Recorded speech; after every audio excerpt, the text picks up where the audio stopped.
Welcome to the deep dive. Today we're exploring something fundamental, a challenge that's kind of persisted quietly in deep learning, this pursuit of truly end-to-end models. Because even with incredibly powerful architectures, like the transformer, there's still this handcrafted barrier. It's stubbornly there, especially in language models. And that barrier, it's fixed vocabulary tokenization. It's that ubiquitous preprocessing step you see everywhere. Things like byte pair encoding, BPE, sentence piece. You know the ones. So our deep dive today is going to unpack a really groundbreaking paper. It's titled Dynamic Chunking for End-to-End Hierarchical Sequence Modeling. That's right. And the paper's mission really is to introduce a set of new techniques for what they call dynamic chunking. The really clever part is how it learns these segmentation strategies automatically, based on content, based on context. And crucially, it does this jointly with the rest of the model, not as some separate step, but using standard gradient-based optimization. It's all learned together. And the promise here is pretty exciting, isn't it? The potential to just replace that whole traditional pipeline, tokenize, then the LM, then detokenize. Instead, just one single end-to-end model. So what does this actually mean? Well, prepare for some pretty surprising findings about how this approach actually outperforms strong transformer models and potentially fundamentally changes how we might approach building foundation models going forward. Okay, so let's start by dissecting the problem itself. What are the drawbacks of tokenization that this paper really highlights? It's more than just efficiency, right? Well, absolutely. It goes much deeper than just, computational overhead. The paper points to several key limitations. There's the inherently poor character-level understanding. Tokens often obscure the underlying characters. Then there's the lack of direct meaning. Tokens themselves don't always have clear, interpretable semantics. And performance really degrades on complex languages or modalities. Think Chinese, which doesn't have spaces like English or programming code, or even things like DNA sequences. Plus, tokenization makes models fragile. They can be easily tripped up by adversarial inputs or just, slightly unusual text. And let's not forget the bias. Tokenizers are often biased towards high-resource languages where we have tons of data to build vocabularies. Yeah, and this whole issue kind of bumps up against what people sometimes call the bitter lesson in deep learning, the idea that ideally deep learning scales best when it learns directly from raw data, minimizing handcrafted steps like tokenization.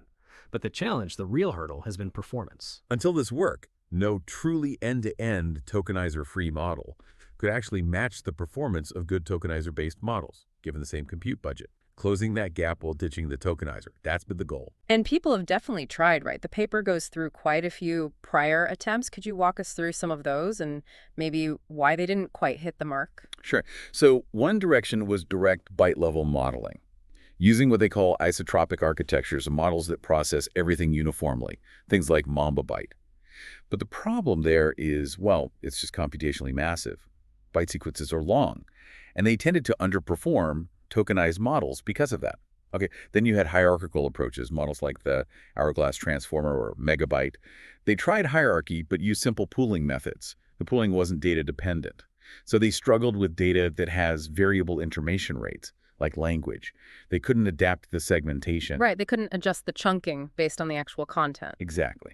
Then another approach used data-dependent chunking, but relied on external boundary predictors, think space byte or the byte latent transformer. These still lean on separate heuristics, so they aren't fully end-to-end. And often, those heuristics are specific to one type of data, like text.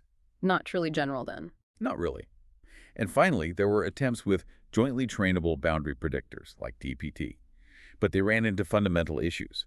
Trying to optimize those discrete boundary choices without direct supervision, it led to a lot of training instability. And that instability basically prevented building deeper multi-level hierarchies. So the core challenge really boiled down to how do you make data chunking part of the model's learning process efficiently, stably, and scalably without needing external crutches? And this is where the paper's main contribution comes in. They introduced the hierarchical network, or HNet, and it uses this recursive, data-dependent, dynamic chunking process. Precisely. HNet uses a structure that resembles a UNet, which is common in computer vision, but applied differently here. Raw data, like bytes, first goes into a small encoder network. Its output is then downsampled, chunked intelligently, and fed into a larger main network. This main network operates on the compressed chunks. And finally, the output from the main network is upsampled by a decoder network, back to the original byte resolution for prediction. This structure creates a natural hierarchy. The outer layers, the encoder and decoder, handle the fine-grained byte patterns. The inner main network deals with coarser, more abstract representations, sort of like what tokens are supposed to do. And what about the components themselves, the choice of architecture for those different parts? Right. The main network, which holds most of the parameters, can be pretty flexible. It could be a transformer or a state space model like Mamba. The paper defaults to transformer for comparison. But where they found a really significant improvement was using SSMs, specifically Mamba 2 layers, for the encoder and decoder networks. And the reason is quite interesting. SSMs are just inherently good at processing fine-grained, continuous-like data. Audio, DNA, control signals, and raw bytes fit that mold. They have this inductive bias for compressing information efficiently into their state. That's perfect for building abstractions from bytes. So they're naturally good compressors for this kind of task. Exactly. And the ablation studies in the paper really back this up. SSMs just work much better than transformer layers for the encoder-decoder role here. They also had some specific architectural guidelines, didn't they, for balancing parameters in compute? Yes, they were quite strategic. They ensure the model width, the dimensionality D, increases monotonically as you go deeper into the hierarchy. So D at stage 0 is less than or equal to D at stage 1, and so on. And because the SSMs in the outer layers are efficient, they could use fewer layers there, typically just 4 in the encoder and decoder. For expanding or reducing dimensions between these layers, they used a neat trick. Append shared trainable vectors to expand, and just take the first D's dimensions to reduce. Simple, but effective. Okay, but the real core, the engine driving this, is the dynamic chunking mechanism itself, the DC part. How does that allow end-to-end learning of segmentation? Right, this is the centerpiece. Let's look at the chunking layer. It has 2 main parts. First, the routing module. Its job is to predict boundaries. It looks at adjacent outputs from the encoder and calculates their cosine similarity. Low similarity suggests a semantic shift, meaning a high probability of a boundary there. That probability, PT, leads to a boundary indicator, PT. By definition, the very first position is always a boundary. Then, the downsampler is straightforward. It just selects the vectors where beta is 1, where a boundary was marked. That creates the compressed sequence. Its simplicity is actually a strength here. And on the flip side, the dechunking layer. You mentioned a key innovation there. Yes, the dechunking layer, and specifically the smoothing module. This is really critical. It uses an exponential moving average, an EMA, to transform the discrete chunking process into something continuous and differentiable. It does a few things. One, it enables learning boundaries differentiably without needing complex reinforcement learning or stochastic methods. 2, it provides adaptive error correction. If the model is very confident about a boundary, the output is sharp, almost discrete. If it's less confident, it smoothly blends the current chunk's information with the previous context. This helps correct for slightly misplaced boundaries. So it can kind of smooth over minor chunking mistakes. Exactly. And third, it significantly improves training stability. The paper has a great example figure showing how it corrects alignment if a word gets split inappropriately. After smoothing, the upsampler decompresses the representations. This involves confidence scoring. A score stead reflects how confident the router was. High probability crypt at a boundary means high confidence. Low probability 1 per day away from a boundary also means high confidence. It pushes the model towards decisive zeros or 110s. Then there's gradient stabilization using the straight-through estimator, or STE. In the forward pass, set is rounded to 1.0 for stability, but the continuous gradient flows back for learning. Causal expansion just repeats each compressed vector until the next boundary is hit, keeping things sequential. And finally, confidence-weighted decompression weights the upsampled output by that confidence score, rewarding accurate, confident boundary decisions. No, you need to guide this process, right? To stop it from just keeping everything or throwing almost everything away. You mentioned the ratio loss. How does that work? It sounds a bit like load balancing in MoE models. That's a great analogy. The ratio loss is there to prevent trivial solutions. It uses F, the actual fraction of vectors kept, and G, the average boundary probability across the sequence. It guides F toward the target compression ratio, typically 1n, where n is the desired chunking factor. So it encourages meaningful compression. The total loss is then the standard autoregressive prediction loss, plus this ratio loss, summed across all hierarchical stages, rated by a small fixed factor, alpha, which was 0.03 in their experiments. Okay, beyond dynamic chunking itself, the paper highlighted several other techniques that were important for making this hierarchical structure work well, especially for signal propagation and stability. Right, things like norm balance. Exactly. Norm balance. They use RMS norm at the end of each major component. Encoder, main network decoder. Why? To prevent the outputs from the big, deep main network from just overwhelming the residual signals coming from the earlier encoder stages, You need to preserve those fine-grained details for the decoder. Makes sense. You don't want the coarse details to drown out the fine ones needed later. Precisely. Then there's the separation of two streams. The encoder outputs go two places, into the next stage, downsample main network, and also via a residual connection directly to the decoder. They apply a linear projection only to that residual connection going to the decoder. This keeps the main computational path clear for gradients, which helps training. But it lets the residual connection adapt how much fine-grained info it feeds to the decoder. And they initialize this connection near zero so it learns its contribution gradually. Clever. And the last one was learning rate modulation. Yes, learning rate modulation.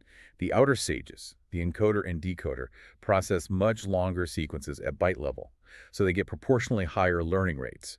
This is based on the principle that learning rates often need adjustment based on effective sequence length or model size.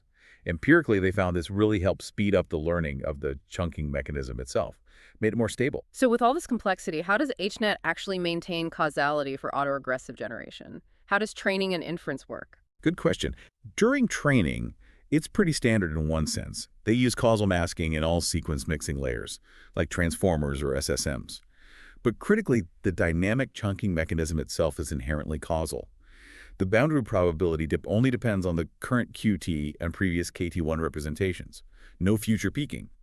The smoothing module with its recursive EMA formulation is also causal. Everything depends only on the past. Okay, that covers training. What about inference time? Generating new text, byte by byte. Inference follows that causality. HNet generates raw bytes autoaggressively. First, during the prefill phase, you process the input prompt. The encoders generate chunks, and you compute and store the internal states for all components, the KV cache if using transformers, or the SSM state for Mamba. The dynamic chunking parts also have states that need to be updated autoregressively. The router needs the previous K, the dechunker needs the previous probability P, and smoothed output Z. Then, for each new byte, you perform a generation step. Pass the latest input through the encoder, step the routing module, maybe step the main network if a boundary occurred at that level, step the dechunking layer, and finally step the decoder to predict the next byte. What's really fascinating there is that the amount of compute per generated byte isn't fixed, is it? No, it's dynamic. HNet decides on the fly how much computation is needed based on its learned chunking. If it chunks multiple input bytes into one representation for the main network, it might do less work in that step. It sort of resembles speculative decoding in that adaptive computation aspect. Okay, theory and architecture sound impressive. Let's get to the results. The paper ran extensive experiments comparing HNet against strong baselines, matching FLOPs and data. How did it stack up? The empirical evidence is really compelling. Looking at English language modeling first, the training curves tell a strong story. All the hierarchical models, space byte plus the HNet variants, clearly and significantly outperform the flat isotropic models like a standard transformer or Mamba byte operating on bytes. Interestingly, simple fixed-width pooling, HNet pool, just didn't work well at all. Much worse than the dynamic versions.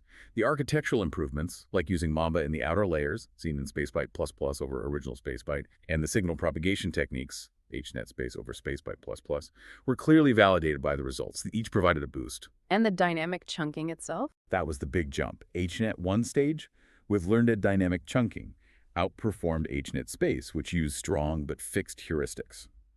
Learning the boundaries paid off. And then, iterated dynamic chunking in HNet 2 stage was significantly better again. That second level of learned abstraction really boosted performance. At the larger XL scale, the HNet models actually crossed over and surpassed the performance of the standard BPE transformer baseline, and they did it much earlier in training. HNet 2 stage crossed over after only seeing about 30 billion bytes. Wow, so faster convergence and better final performance. Exactly. And that performance gap widened with more training data, suggesting better scaling properties. On downstream evaluations, various common sense reasoning, question answering tasks, HNet 2 stage consistently got the highest scores, beating the BPE transformer baseline. Maybe most impressively, a large-sized HNet 2 stage achieved the same average downstream performance as the XL-sized BPE transformer. That's a significant win in terms of parameter efficiency. What about robustness? That was one of the initial motivations, the fragility of tokenizers. Right. They tested robustness to textual perturbations using things like AntSpeak, weird characters, or random case. HNet 2 stage showed substantially improved robustness compared to all the baselines, including the BPE transformer. And remember, HNet was only trained on clean data.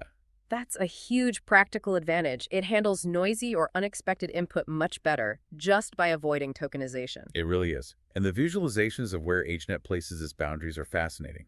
HNet one stage learns something sensible. It mainly puts boundaries at white space, much like SpaceByte's heuristics, confirms words are good units. But HNet two stage shows that hierarchical learning. The first stage might combine spaces with the first few letters of a word, maybe for predictability. Yeah. Then the second stage chunks into bigger, more semantic units. Things like the backbone or such as might become single chunks. It's learning multi-word concepts. And it's context aware, you said. Absolutely. Yeah. It doesn't just rely on spaces. It merges words based on the surrounding context. They even showed it correctly, chunking semantic words when all the white space was removed. It's learning meaning, not just surface patterns. Okay, English is one thing. How did it handle alternate languages and modalities? These often break traditional tokenizers. That's where the benefits can be even clearer. Take Chinese. No spaces, complex characters. HNet 2 stage significantly outperformed both the transformer using a Llama 3 tokenizer and the heuristic HNet space, both in compression, BPB, and on a downstream task like exonograds or code. Lots of white space, but also deep structure. Again, both HNet 2 stage and HNet space were much better than the BPE transformer. And DNA, just raw base pairs, ACGT. No obvious tokens at all. Here, the HNet models achieved similar performance to the best isotropic models, but used about 3.6 times less data to get there. 3.6 times less data. That's a massive efficiency gain. Huge. And this held for both Transformer and Mamba 2 main networks inside HNet. Although, interestingly, SSMs still seemed inherently better at the DNA modeling task itself, even within the HNet framework. Let's quickly touch on the ablation studies. What did they reveal about which parts of HNet were most critical?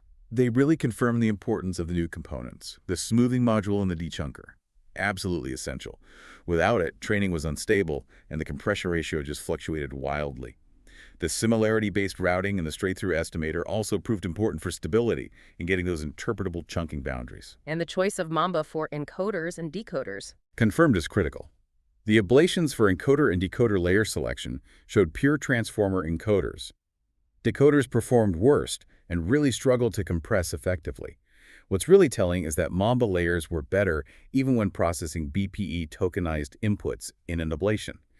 It suggests Mamba's ability to compress sequences into its state is just fundamentally well-suited for that encoder-decoder role, regardless of whether the input is bytes or tokens. They also briefly showed that using a hybrid main network, Mamba plus transformer, scaled well, suggesting good isotropic designs can transfer to HNet's core. You mentioned the comparison to mixture of experts, MoE, earlier, viewing HNet as dynamic sparsity. How did that comparison play out? Right. So they compared HNet 1 stage and 2 stage against a FLOP's matched MoE baseline. HNet performed much better.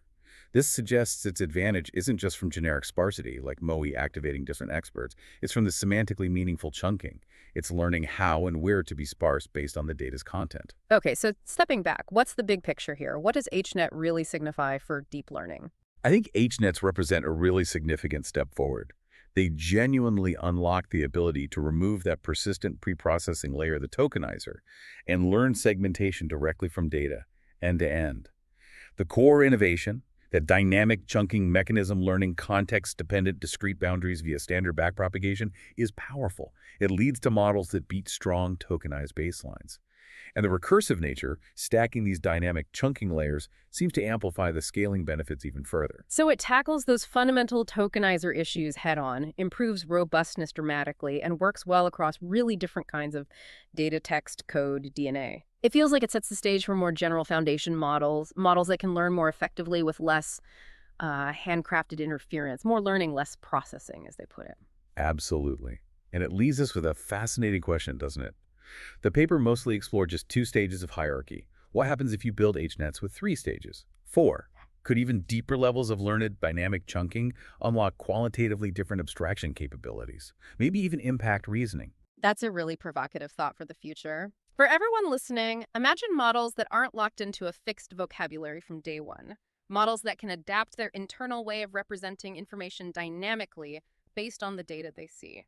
It points towards potentially more flexible, robust, and maybe even more powerful AI systems down the line. Definitely an area that seems ripe for a lot more exploration.